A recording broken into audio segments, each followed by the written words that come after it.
Hey everybody, wow, so the Raiders lease agreement is out. I've read the copy that I downloaded, and it has the Raiders paying the Las Vegas Stadium Authority rent of a grand total of $1.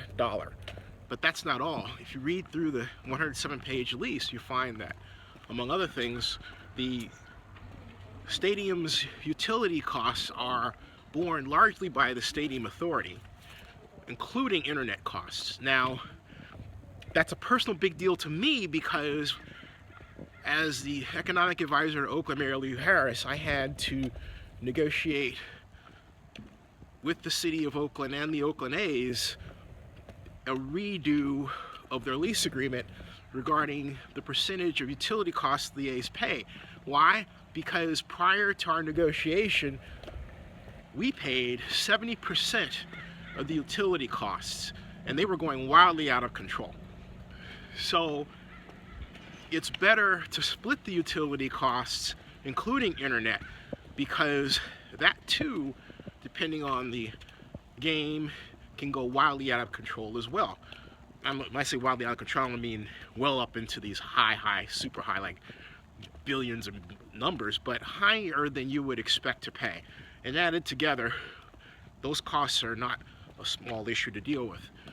Now, as I understand it, the consultant to the Stadium Authority, Jeremy Ogrillo, says that the reason why they have a $1 rent charge is, and this, I'm still trying to wrap my head around this because I don't believe it, is that to have anything, I guess, less or more would be not in the spirit of the bond issue or something like that, or not in the law of the bond issue.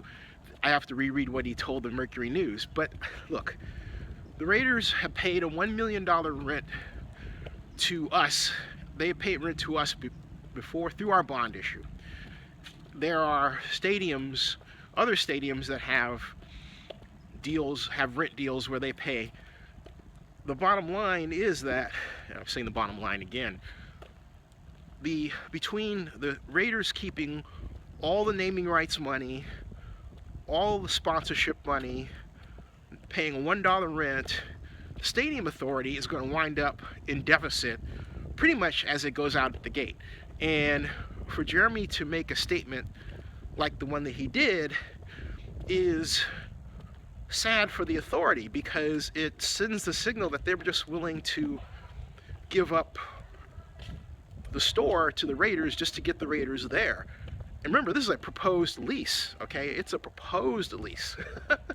It's not the lease, it's proposed. So the Las Vegas resident is getting a taste of what the city of Oakland and the county of Alameda have had to put up with and deal with when the Raiders are acting bad. When they're basically saying, hey, look, we want it all for ourselves, and who are you? You're the what? You're the government? Oh, okay, you're the government. You're supposed to give all to us, and we're supposed to give nothing to you. Nothing.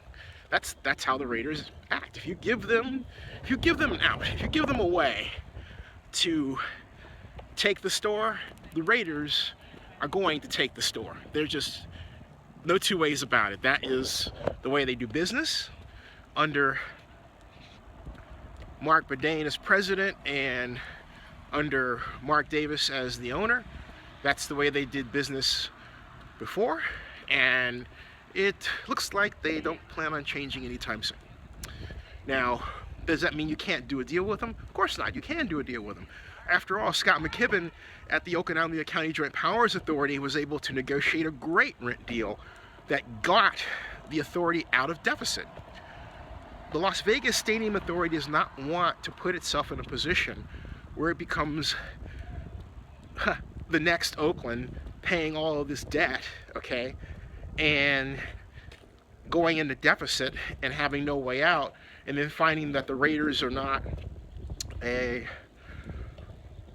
sympathetic partner in trying to renegotiate the lease. Believe me, if there are problems in that lease right now, if they're not dealt with, they're not going to go away, and they're only going to get worse.